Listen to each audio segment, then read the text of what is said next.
a rich man's world. I have turned the soul of this beautiful land, but that beauty. ازيكم يا جماعة؟ معاكم أحمد. في فيديو النهاردة هنتكلم عن متصفح انترنت جديد اسمه متصفح آرك. الانترنت أكيد غير حياة ناس كتير فينا، كلنا شبه معتمدين عليه دلوقتي. كلنا بنحتاج لمتصفح انترنت عشان نقدر ندخل العالم الجميل ده، لكن مش كل يوم بيتعمل فيه متصفح انترنت يقدر يهز العالم ويغير تفكيرنا عن الانترنت نفسه. خلونا نفتح المتصفح ونلقي نظرة سريعة عليه. هو ده متصفح آرك يا جماعة باختصار. أيوة، هو اللي حضرتك شايفه قدامك ده يعتبر مفيش متصفح أصلا. من المثير للاهتمام بقى في المتصفح ده هي القدرة العالية على تخصيص مساحات للعمل خاصة بأغراض معينة، مصممة لتحسين تجربة المستخدم بشكل عام. برضو المستخدمين يقدروا يخصصوا مظهر المتصفح حسب ستايل كل فرد واحتياجاته، الشيء اللي بيخليه دايما يقدم تجربة استخدام فريدة ومميزة. في الأول أنا كنت فاكره عبارة عن مجموعة اكستنشنز وتعديلات بسيطة في الأداء زي متصفح بريف أو مايكروسوفت إيدج، باكجز كده كلها مع بعضها في حزمة واحدة ومنشورة على أنها متصفح جديد. لكن أنا كنت غلطان، وأدركت ده من أول لحظة فتحت فيها المتصفح، واللي مش عاوز أحرقها عليكم لأنها تستاهل بجد إنكم تشوفوها بنفسكم. في الأول أحب أقول إن آرك هو invitation based only، يعني لازم يجيلك دعوة علشان تقدر تنزل الابليكيشن ده. وهو حاليا للماك بس، لكن عندهم خطة ان هم ينزلوه للويندوز واللينكس. خلونا بقى نشوف ايه هو متصفح آرك وازاي بيغير تجربة الانترنت بشكل عام. نبدأ دلوقتي بأول ميزة وأهم ميزة في متصفح آرك، وهي الورك سبيسز، الميزة اللي هتقضي على مشكلة التبات الكتيرة جدا وهتنظم شغلنا وهتفصل ما بين حياتنا العملية وحياتنا الشخصية. أول ما بتفتح المتصفح لأول مرة بتلاقي السايد بار ده موجود بالشكل ده، لكن تقدر ان انت تعمل له ديتاتش بحيث انه يظهر يتعمل له اوتو هايد يعني بالشكل ده. خلينا الأول نثبته علشان نشوف مع بعض الفيرتيكال تاب ماشي ازاي في متصفح آرك. في البداية المتصفح ذكي جدا من حيث ان هو أدرك أهمية الفيرتيكال سبيس مقارنة بالهوريزونتال سبيس، وحط التابات في الفيرتيكال سبيس، وديت أول حاجة أنا بعملها في أي متصفح عموما أنا بشتغل بيه، لأن ديت بتديني مساحة أكبر في الفيرتيكال سبيس اللي هي دايما بتكون أقل من الهوريزونتال سبيس بتاعت الشاشة، وبالتالي بشوف محتوى أكبر على الشاشة. فلما تحط التابات على الشمال ده بيديلك مساحة أكبر تشتغل عليها. الورك سبيسز باختصار هي انت بيبقى عندك زي ما حضراتكم شايفين كده كذا ورك سبيس، بس المميز هنا ان كل ورك سبيس من دولت ليها بروفايل. بمعنى ايه؟ بمعنى ان انا ممكن يكون عندي ورك سبيس هنا خاصة بيا شخصية، مسجل دخولي بالاكونت بتاع جوجل بتاعي، ومسجل دخولي باكونت الفيسبوك بتاعي، وفي الورك سبيس التانية على طول مسجل دخولي باكونت الشغل بتاعي مثلا وليكن ده. وفي ورك سبيس تالتة للليرنينج كأنه يوزر مختلف تماما. دي أول فيتشر. تاني فيتشر احنا عندنا 3 أنواع من التابات هنا. أول حاجة خالص فوق اللي هي البند تابس. البند تابس دي حاجة زي البوك مارك، تمام، وفي نفس الوقت زي الميني ابليكيشن. ديت تابات شغالة باستمرار وبروميننت في الورك سبيس بتاعتك، بتبقى فوق كده، تقدر ان انت تشغلها بمنتهى البساطة لو فتحتها من فوق. تاني حاجة عندك اسم الورك سبيس. الورك سبيس بتاخد اسم تقدر تسميها، وتقدر تحط لها ايقونة على مزاجك، وتقدر ان انت تعمل لون مختلف للورك سبيس دي. تحت الاسم بتاع الورك سبيس بيكون موجود فيه الفولدرات ديت كونسبت مختلف تماما عن المتصفحات التانية. والكونسبت ده بيقول باختصار يا جماعة ان احنا بنتعامل مع صفحات الانترنت جوه آرك كأنها ملفات جوه فولدرات جوه الهارد درايف او الاس اس دي بتاعنا. وبالتالي لو انت حطيت تاب جوه فولدر هنا، التاب ده هو بيفضل بحالته زي ما هو كده كل مرة تيجي تفتحه، وبالتالي كأنه بقى ملف عندك. دي اول حاجة. تاني حاجة تقدر ان انت تحذف الفولدر بالكامل وهيتحذف كل اللي جواه. تالت حاجة التنظيم. تقدر انت تنظم جوه الورك سبيس بتاعتك حاجات كتير جوه التابات. طبعا انا مقلل، بس انت تقدر ان انت تفتحها وانس ان انت خلصت التاب ده، تقدر ان انت تحذفه بالكامل. من هنا كده تقدر ان انت تعمل له ديليت. طبعا التابات بتبقى موجودة تحت الفولدرات، وبتقدر ان انت تعمل لها نيو تاب من الزرار دهوت، او تضغط كوماند تي. كوماند تي ده يا جماعة للي مش عارف، ده الكوماند بار بتاع او الكوماند برومبت بتاع المتصفح. المتصفح هنا بيشتغل بطريقة ذكية جدا، ان انت تقدر ان انت تعمل كوماند تي في اي نافذة، اي ويندو، تتنقل براحتك خالص كأنك جيت عملت هنا نيو تاب. فالزرار ده مش بس بيفتح لك نيو تاب عشان تبحث او تضغط يو ار ال تفتحه، ولكن هو بيفتح لك كمان الاوبشنز الكتير بتاعت المتصفح، وبيفتح لك ان انت تختار الاكستنشنز بتاعتك. فانت كل حاجة قريبة منك، مفيش حاجة بعيدة عنك ابدا.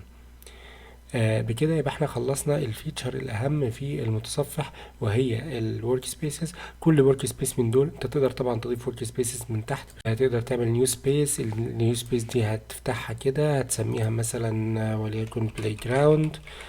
هتديها مثلا لون وليكن نديها كده البروفايل هنا اهوت، البروفايل الشغل او البروفايل بتاعك الديفولت بتاعك. انا هخليها على البروفايل الديفولت.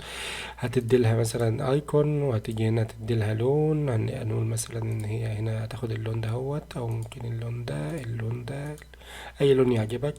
الجرانيولاريتي بتاعتها عشان تدي لها تكتشر. من هنا تقدر ان انت تدي لها اللي هو النايت مود او الدارك مود اللي انت عاوزه. تقدر تعمل لها كستمايزيشن براحتك خالص، بحيث تحس ان انت جوه عالم تاني منفصل تماما عن العالم بتاعك اللي انت كنت شغال فيه من شوية. فتقدر دي مثلا تحط فيها حاجات خاصة باللعب والحاجات دي، وتقدر تحط بيرسونال ورك سبيس، والبيرسونال ورك سبيس دي تكون مربوطة على الاكونتات بتاعتك، غير الورك سبيس اللي بتكون مربوطة على اكونتات الشغل. وبكده تبقى انت نظمت حياتك بالكامل في متصفح واحد بس، من غير ما تغير المتصفح، من غير ما تفتح نافذة متصفح جديدة حتى. من الحاجات الجميلة جدا في المتصفح برضو هي السبليت فيو. السبليت فيو باختصار ان انت تفتح صفحتين جنب بعض في نفس النافذة جوه المتصفح، بدل ما كنت بتفتحها نافذتين متصفحين مختلفين جنب بعض. تقدر بمنتهى البساطة ان انت تعملها في نفس نافذة المتصفح، من غير ما تسيب المتصفح بتاعك، ومن غير ما تفتح نافذة تانية. فاصبح بكده المتصفح هو العالم بتاعك، من غير ما تضطر ان انت ترجع للاوبريتنج سيستم بتاعك وتفتح برنامج تاني او متصفح تاني او انستنس تانية، وتبتدي انت تحطهم جنب بعض بمنتهى البساطة. لو انت عاوز تعمل حاجة زي كده، تيجي على اليمين هنا خالص اهوت، في تحت وفي فوق. هنفترض ان انت عاوز تحط حاجة تحت، هتيجي نهوت وتقول له والله انا عاوزك تحط لي مثلا يوتيوب دوت كوم. هنا يوتيوب دوت كوم، تمام. هتفتحه لي تحت بالشكل ده، هيفتح لك الاتنين تحت بعض، وتقدر ان انت تنزله وترفعه، وهيشتغل معاك مفيهوش اي مشاكل. نفس الكلام برضو لو انت حابب ان انت تشيل النافذة ديت، تقدر بمنتهى البساطة ان انت تيجي نهوت، وهتقول له والله ان انا عاوز اشيلها كده. لو انت عاوز تخليها على اليمين، تقدر تيجي هنا تقول له والله انا عاوزك تخليها على اليمين. ممكن اقول له انا عاوز افتح جوجل دوت كوم هنا. بالشكل ده تقدر انت تفتح الجوجل دوت كوم بتاعك، وهتلاقي الميني ابليكيشن موجود معاك بالشكل ده زي ما انت حابب. وهتلاقي ان التاب بتاعك ده بقى موجود سبليت فيو بالشكل ده. وتقدر انت تتنقل ما بين التابات العادية جدا. مثلا هنفتح الفيديو ده كده، تمام. لو هنشغله تقدر انت ترجع، هتلاقي النافذة دي زي ما هي. انا بستخدم الفيتشر دي تحديدا في موضوع التعلم. ممكن مثلا اكون انا مثلا فاتح كورس يوديمي بالشكل ده هنا على الشمال، وشغال مثلا على اليمين هنا في الاكسرسايز، بحيث ان انا اللي اشوفه هنا اطبقه هنا مباشرة، لان الاكسرسايز ماترز زي ما انتم عارفين. او مثلا اكون بشتغل على كذا بروجكت في نفس الوقت، ديزاين مثلا وباك اند، او فرونت اند وباك اند. فدي فيتشر جامدة جدا، ومش هيقدرها غير الناس اللي بيحتاجوا يعملوا اكتر من حاجتين في نفس الوقت. خلونا نرجع تاني. لو رجعنا برضو تاني هنا، هنبتدي نشوف الفيتشر رقم 3 المهمة جدا بالنسبة لنا، وهي الفيتشر الخاصة بالبيكتشر ان بيكتشر فيو جوه المتصفح. وديت نيتف جوه المتصفح. وليكن مثلا احنا مشغلين الفيديو ده كده زي ما احنا شايفين. Hi friends, my name is Tris and this الفيديو موجود اهو تحت، خلينا نرجع بقى تاني. هنلاحظ ان هو بقى موجود تحت على اليمين هنا، وتقدر ان انت تعمل له بلاي وبوز، وتقدر تعمل له بلس 15 seconds وماينس 15 seconds بالشكل ده. ولو حابب ان انت ترجع تاني تقدر ترجع للتاب بالشكل ده بشكل سريع جدا وبسيط جدا. والفيتشر دي موجودة لكل المواقع اللي بتشغل الفيديو مش يوتيوب بس، وفيتشر سهلة جدا. كل اللي عليك انت تعمله ان انت بس تنتقل لفيديو تاني، وهتلاقي الفيديو شغال معاك في الباك جراوند عادي جدا بدون اي مشاكل زي ما حضراتكم شايفين. من الحاجات الجميلة جدا برضو في الارك براوزر انه بيجي امبيدد جواه سكرين كابتشر او سكرين شوت يوتيليتي جوه المتصفح نفسه. كل اللي عليك ان انت تعمله تضغط على فايل وبعدين تختار كابتشر فول بيج. لما تعمل كابتشر فول بيج هو اوتوماتيك هياخد لك سكرين شوت من الصفحة اللي انت موجود فيها. وهنلاحظ هنا انه اختار الصفحة الاكتف، يعني لو كانت الصفحة اللي على اليمين اللي فيها الكالندر هي الاكتف في الحالة دي بس كان هو هيختار الكالندر. لكن احنا هنا عشان كنا واقفين على الصفحة دي واحنا بناخد السكرين شوت، فهو عملها لنا من الصفحة اللي احنا كنا واقفين عليها بالشكل الجميل جدا ده. من الحاجات الجميلة جدا برضو في ارك الفول سكرين مود بتاعه. تقدر تفعلها بالكنترول وكوماند اف، او تختار من فيو انتر فول سكرين. لو قلنا كوماند كنترول واف بالشكل ده هتلاحظوا ان انت حياتك كلها بقت عبارة عن المتصفح، وتقدر انت تجيب السايد بار بمنتهى البساطة. لو رحت على اليمين كده من غير ما يحصل اي انتربشن ولا اي حاجة تطلعك من المود بتاع التركيز بتاعك. برضو من الحاجات المميزة جدا جوه ارك هو فكرة الاركايفز versus الهيستوري. ارك بيتعامل مع الهيستوري بتاع المتصفح على انه مكتبة خاصة بيك. كل صفحة انت زرتها بتبقى جوه الاركايف ده، وتقدر انت تبحث عن الصفحة ديت باللينك بتاعها، باسم الهيدر بتاع الصفحة، بأي حاجة كانت موجودة في الصفحة. فخلينا على سبيل المثال نفتح الكوماند بار بتاع الارك بالشكل ده. كل اللي هنعمله هنكتب مثلا الجثة. لو فتحنا كلمة الجثة ديت، انا كنت شفت فيديو للدحيح قبل كده بيتكلم عن الجثة. لو ضغطنا عليه كده كل اللي هيعمله ان هو هيفتح لنا مباشرة الفيديو ده جوه الكوماند بار. فانت كده ما طلعتش بره، ما قعدتش تبحث في الهيستوري بتاعك، ما استغرقتش وقت في ان انت تجيب المحتوى اللي انت عاوز تجيبه. في الحالة ديت انت قدرت ان انت توفر وقت، وقدرت ان انت تعمل شغل كتير جدا بمجهود قليل جدا. وبما ان اصلا ارك اتعمل علشان يمانج التابس او التابات او يكنترول التابات، فواحدة من المزايا قوية جدا في ارك هو ازاي تتحكم في التابات وتتنقل ما بينها. ارك جواه حاجة زي التنقل ما بين البرامج جوه الويندوز او جوه الماك، وهي باختصار الشورت كات بتاعتها كنترول وتاب. لما بتضغط كنترول وتاب انت كده بتقدر انت تنقل ما بين التابات بتاعتك المختلفة بالشكل ده بمجهود بسيط جدا وسهل جدا. كنا اتكلمنا قبل كده عن الكوماند بار جوه ارك براوزر. والكوماند بار ده فيه تو مودز. اول مود اللي هو المود الخاص بالتنقل ما بين التابات المختلفة والتنقل جوه الارشيف اللي هو الكوماند تي بالشكل ده. تقدر انت تكتب اللي انت عاوزه وهيجي لك الريزلت بتاعتك. وفي مود تاني اللي هو الكوماند ال. الكوماند ال ده بقى اللي هو بيدخلك على الفيتشرز او الاكشنز اللي موجوده جوه المتصفح. مثلا في الحاله ديت انا مثلا عاوز افتح الفول سكرين مود، فبمنتهى البساطه اقدر اكتب هنا هو اكزيت فول سكرين او اكتب الاكشن اللي انا عاوزها.